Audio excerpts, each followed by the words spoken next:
বিসমিল্লাহির রহমানির রহিম। আসসালামু আলাইকুম viewers, welcome to my channel Samia's রেসিপিতে। আশা করি সবাই ভালো আছেন। আমি আজকে আপনাদেরকে একটা সহজ এবং মজাদার নাস্তা রেসিপি করে দেখাবো। ঘরে থাকা অল্প উপকরণে এবং অল্প সময়ে এই নাস্তাটা বানানো যায়। যাদের কাছে আমার রেসিপিটা ভালো লাগবে তারা অবশ্যই আমার পেজটা ফলো করে আমার পাশে থাকবেন। ভিডিও ভালো লাগলে ফ্রেন্ডস ফ্যামিলির সাথে শেয়ার করে নেবেন। তার জন্য অবশ্যই ভিডিওটা স্কিপ না করে প্রথম থেকে শেষ পর্যন্ত দেখবেন। আশা করছি আপনাদের ভালো লাগবে। প্রথমে আমি নিয়ে নিলাম এখানে সিদ্ধ করে রাখা 3-4টা আলু। তো আমি খোসা ছাড়িয়ে নিয়েছি। এখন আমি এই আলুগুলোকে ভালো করে ম্যাশ করে নেব। তারপর আমি অন্যান্য উপকরণ অ্যাড করে নেব। তো প্রথমে দিয়ে দিচ্ছি আমি এখানে হাফ কাপ সুজি আর দিয়ে দেব হাফ কাপ গুঁড়ো দুধ।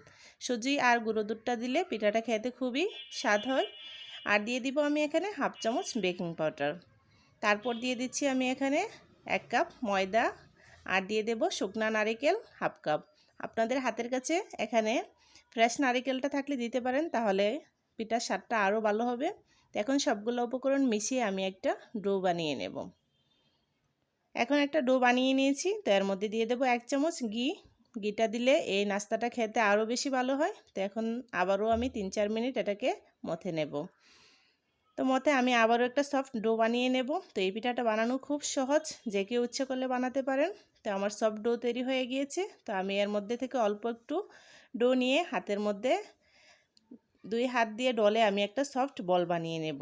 তো আজকে আমি অন্য কোনো ডিজাইন করব না, সিম্পল একটা ডিজাইন করে দেখাচ্ছি আপনাদের। তো এটা সবাই বানাতে পারবেন।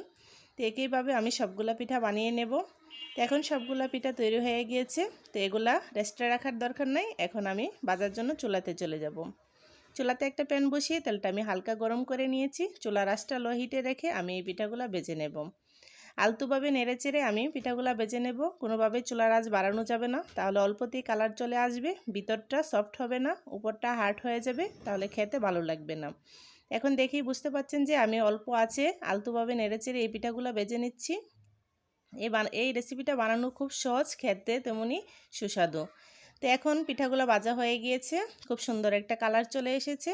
তো একইভাবে আমি সবগুলা নাস্তা বানিয়ে নেব। এখন নামিয়ে আপনাদের সার্ভ করে দেখাচ্ছি যে এই রেসিপিটা কত সুন্দর হয়েছে। মাশাআল্লাহ, দেখতে যেমন সুন্দর হয়েছে খেতে তেমনই অসাধারণ। তো আশা করছি আপনাদের অবশ্যই ভালো লাগবে। আর এরকম একটা সহজ রেসিপি আপনারা বাসায় ট্রাই করবেন আর কমেন্টে জানাবেন খেতে কেমন হয়েছে। আমার চ্যানেলে এরকম নিত্য নতুন সহজ এবং মজাদার রেসিপি পেতে আমার চ্যানেলটাকে সাবস্ক্রাইব করে আমার পাশে থাকবেন। ভিডিও ভালো লাগলে ফ্রেন্ডস ফ্যামিলির সাথে শেয়ার করে নেবেন। আশা করছি আবার দেখা হবে অন্য কোনো ভিডিওতে। সে পর্যন্ত সবাই ভালো থাকবেন। আল্লাহ।